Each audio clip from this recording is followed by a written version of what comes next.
قرآن کی قسم بھی شرعی اعتبار سے قسم ہے، اور دیگر کسی چیز کی قسم کھائی یہ تو قسم کے الفاظ بتانے پر ہی بتایا جا سکتا ہے کہ وہ قسم ہوئی یا نہیں ہوئی۔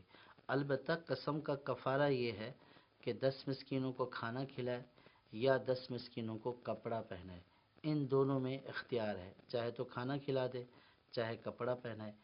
اور کھانا کھلانے میں یہ ہے کہ صبح جس کو کھلایا شام میں بھی اسی کو کھلائے، یعنی 2 وقت کا کھانا، صبح اور شام کا کھانا، اور جس کو صبح کھلایا شام کو بھی اسی کو کھلانا ہوگا۔ اور اگر کھانا کھلانے کی بجائے ایک صدقہ فطر روزانہ دے دیں تو یہ ایک صدقہ فطر 2 وقت کا کھانا ہوتا ہے، صحیح. تو یوں 10 صدقہ فطر جو ہے وہ شریف فقیر کو دے دے تو اس سے بھی قسم کا کفارہ ادا ہو جائے گا۔